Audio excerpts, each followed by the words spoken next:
25살. 네. 그 다음에 지역 차원에 살고 있습니다. 경력은 태권도였는데 태권도 안에서 또 줄넘기랑 같이 하는 곳에서 2년 반쯤. 그러면은 태권도만 하는 곳이 아니라 줄넘기랑 태권도 같이 하는 그렇죠. 그런 학원을 사범으로 있었다는 거죠. 맞죠. 왜 태권도 사범을 시작하게 됐는지.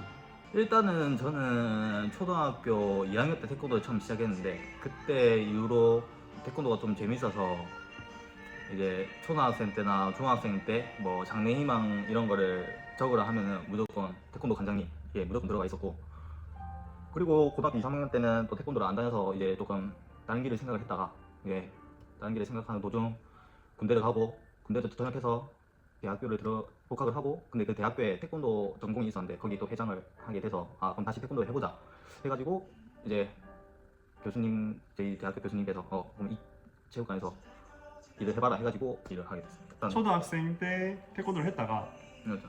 꿈이 있었는데 좀 잊어버렸다가 그렇죠. 공부도 하고 학교 다니면서 대학생이 돼서 다시 그 꿈을 찾고 한 거네요. 네, 맞습니다.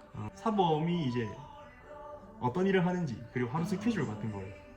저 같은 경우는 이제 운행도 같이 했습니다. 애들 어린이 봉고차 같은 거 줄넘기 선생님 역할도 같이 했었기 때문에 태권도도 가르치고 운행도 하고 그 다음에 줄넘기 선생님도 하고, 여기 뭐 스케줄 같은 경우는 출퇴근 시간이나 뭐 주말에도 근무하는 걸로 아는데 그런 거에 대해서. 평일 같은 경우는 1시 반에 출근을 해서 청소도 하고 오늘 수업도 준비를 하고 해서 2시 반에 첫 수업인데 2시 반부터 수업이 들어가서 다 체육관마다 천차만별로 시간표가 다 다르겠지만 저희는 일하는 시간만 따지고 보면은 1시 반부터 제가 또 운행을 했었기 때문에 수업은 9시 20분에 끝나지만 운행 다 돌고 마치면은 한 9시 40분, 50분 정도, 한 8시간 8시간. 조금 넘게.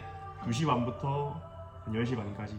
주말에 근무는 그리고 어떻게 주말은 태권도 같은 경우는 또 승급 심사라고 승품단 심사라고 있는데 그런 거 있을 경우에는 매주 토요일마다 나와서 길게 하지는 않아요. 그냥 2시간 정도 아이들 이제 그 승품단 심사 준비를 시켜주고, 줄넘기 같은 경우는 줄넘기 시범단이 있는데 좀 여유로울 때 줄넘기 시범단도 한 달에 2번씩. 원래 정해져 있는 시간은 1시간 반인데 아이들이 더 많이 하고 싶어 해서 거의 미정으로 많이 할 때는 4시간, 3시간 이렇게 할 때도 있고.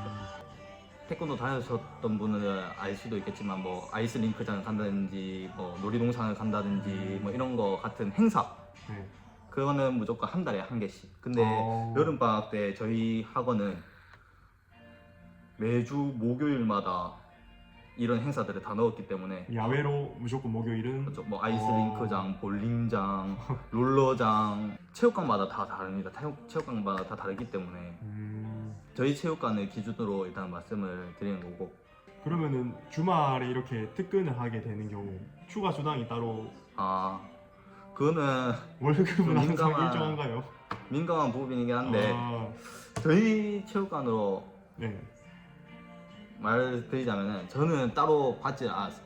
저는 처음에 들어갔을 때 주말에 출근하는지도 솔직히 몰랐었고 길어야 3시간 이렇게 하다 보니까 그것도 어떻게 보면 일을 한 거긴 한데 일단은 안 줬고요. 한 달 행사하는 날이랑 다른 또 시범단이나 승품단이 이게 겹쳐버리면은 하루에 한 6시간 정도 일을 주말에 하게 됩니다. 그날 같은 경우는 점심밥만 사주고 따로 돈은 챙겨주지 않고. 근데 아마 또 챙겨주는 체육관도 있을 거예요. 근데 저희 체육관은 챙겨줘요. 이거 네. 받은 월급이랑 그 일하는 시간이나 노동 대비 만족했는지. 저는 제일 처음에 들어갔을 때 최저시급도 못 받으면서 일했었어요. 저희 체육관 같은 경우는 운행을 또 하냐 안 하냐에 따라서 돈이 좀 달라지거든요. 운행을 하면은 월급 조금 더 줘요. 근데 더 주지만서도 솔직히 말해서는 최저시급도 못 받습니다. 최저시급도 못 받는데 근데 이게 제가 봤을 때는 근데 제가 알기로는 뭐 이런 태권도라든지 뭐 다른 뭐 제 생각입니다. 뭐 개인적인 생각인데 예를 뭐 들어? 미용이라든지 이런 거 저는 이런 분야에서는 다 처음에 들어가면 최저시급도 못 받고 일단은 그 일을 배우는 느낌으로 하라 해서 최저시급도 안 주는 걸로 저는 알고 있어요. 월급이 계속 올랐긴 했지만 처음에 들어갔을 때는 일단 만족을 못했습니다. 그만두기 직전에 갑자기 또 학원 사정이 생겨서 제가 거의 혼자 그냥 많이 하게 됐는데 그때는 월급이 갑자기 이게 팍 올려주셨어요. 제가 없었으면은 조금 뭐 물론 다른 사람은 구했을 수도 있겠지만은 위태위태한 상황이 있어가지고 그때는 조금 많이 올려줬어요. 그때는 솔직히 말해서 그때 만족했습니다. 그때는 좀 그러면 사범의 장단점? 장단점 솔직히 이 장점이라고 생각하면은 저는 없다고 말해주고 싶은데 그래 저는 원래 처음에 어린 아이들이 진짜 싫어했었어요. 네. 그때는 저도 어렸기 때문에 그냥 어린 애들을 가르치는 거기 때문에 어린 애들한테 맞춰서 이 수업을 해야 되고 장점은 그런 어린 애들이 나를 생각해줘서 이렇게 말 한마디 뱉는 거 그런 거는 진짜 감동받은 적도 있고 그 마이쮸를 하나 사서 저한테 줬었는데 걔가 한 달에 용돈이 3,000원이라고 했었는데 마이쮸 요즘 하나에 한 700~800원 하거든요. 아 그죠. 그러면 어떻게 보면은 자기 용돈의 3분의 1을 한 달 쓰는 3분의 1을 저한테 선물을 준 거예요. 물질적이 아니더라도 꼭 이렇게 또 따뜻한 말 한마디 해주는 애도 있어. 이제는 어린 애들도 조금 몇몇 좋아합니다. 장점 하나 더 있어요. 장점 하나 더. 장점은 또 저는 원래 아침잠이 진짜 많아요. 아침에 일어나는 거 진짜 힘들어하는 사람이었는데 이 일은 1시 반까지만 출근하면 되니까 단점으로는 그러면 뭐가 있을까요? 단점이 너무 많아서 학원이라는 게 큰 학원도 있지만 저희처럼 작은 학원도 있습니다. 작은 학원은 원생이 몇 명이었나요? 저는 원래 제 처음에 들어갔을 때 160명이었는데 처음에 160명이었는데 지금 마지막 그만두기 직전에는 100 몇십 명? 100명? 이 정도 그래도 됐었던 것 100명 같아요. 위로. 선생님들을 2명? 많으면 3명? 이렇게 쓴단 말이에요. 4대 보험이라고 받는 급여라든지 주는 체육관도 많다고 보지만은 네. 안 주는 체육관이 더 많다고 저는 생각하기 때문에 그럼 누가 뭐 그런 체육관이 어딨냐 뭐 요즘 그렇게 하면 큰일 난다 하는데 아직까지도 이렇게 작은 곳에는 그런 곳이 저는 많다고 생각합니다. 이 업종의 전망 같은 게 앞으로 저출산이 좀 더 심화될 거라는 말이 많잖아요. 그렇죠. 사범을 준비하고 있거나 사범을 해야 한다 또는 하고 있는 사람들에게 제가 그만둔 이유 중에 제일 큰 이유도 이 전망 쪽에 있긴 한데 나도 내 체육관을 차려서 이렇게 할래 했는데 사범을 하다 보면은 이쪽 일로 계속 갈 거면 끝은 자기가 체육관을 차려야 돼요. 내가 생각을 했을 때 30 이때쯤에 체육관을 차린다고 했을 때 과연 그때 문제가 해결이 됐었을까? 근데 저는 그렇게 생각을 하지 않았기 때문에 심해졌으면 더 심해졌지. 전망을 조금 나쁘게 본다. 왜냐면은 아이들의 수가 점점 감소할 거라고 예상하기 때문에. 그렇죠. 체육관도 제일 처음에 제가 들어왔을 때는 한 160명? 근데 제가 들어오기 전에는 더 많았던 걸 알아요.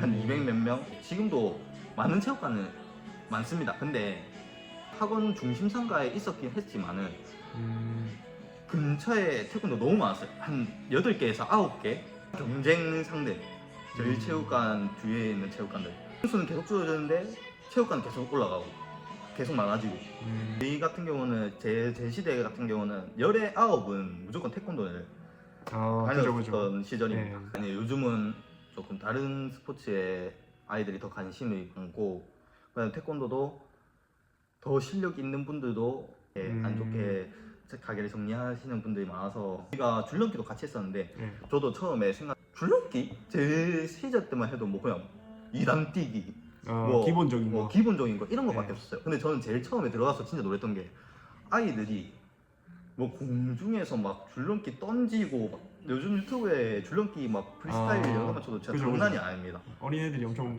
화려하게 하는 게 많아요. 엄청 거의 예술이라고 볼 수 있을 정도로 엄청 많이 기술이 발전했어요. 줄넘기 같은 경우는 자기가 조금만 신경을 더 쓰게 되면은 단기간 안에 실력을 엄청 많이 쌓을 수 있어요. 1부터 10까지 있다면 한 4까지는 단기간 안에 엄청나게 빠르게 갈 수 있어요. 근데 그 위로 가기 위해서는 조금의 근력도 필요하고 조금 많은 이게 어려운 기술들이 있습니다. 애들이 처음에 엄청 좋아했다가 갑자기 사그라들어요, 그 마음. 그래서 어린 애들은 또 쉽게 마음이 변하기도 하고 좋은 리스크들이 너무 많다. 체육관도 차리려면은 요즘 몇억 듭니다. 감당하기가 조금 어렵고 요약하자면은 이제 내가 20대 후반에 체육관을 차릴 때쯤에는 이미 저출산으로 인해서 태권도를 어린 나이에 다니는 사람들이 별로 없을 것이다. 그리고 두 그렇죠. 번째는 이제 줄넘기. 태권도랑 같이 하면 좋은 사업 아이템 중에 하나인데 줄넘기 자체는 처음에 아이들이 많이 하지만 가면 갈수록 어려워지는 난이도에 아이들이 금방 흥미를 잃고 그만두게 된다. 그렇죠. 이렇게 줄넘기만 태권도 안에 줄넘기가 있지만 하는 그런 체육관 많지만 줄넘기만 전문적으로 하는 체육관도 체육관도 많습니다. 저희도 태권도 안에 줄넘기 있었지만 따로 또 발전을 해서 줄넘기를 따로 이렇게 반을 기계를 만들 이렇게 만큼 했던 만큼 제가 봤을 때는 이제는 끝물이다. 조금 사그라들고 있지 않아요. 유키즈 거기에 뭐 하준우라고 초등학생인데 유튜브에서 유명한 네, 줄넘기 그 줄넘기를 크로카만 아, 하는 그 아. 친구 당시만 해도 엄청 줄넘기가 또 인기가 많았었는데 그래서 제가 차릴 때는 조금 더 힘들지 않을까. 저출산이 제일 큽니다 제가. 알겠습니다. 인터뷰는 여기까지고요. 좋은 답변 감사합니다. 그것인가요?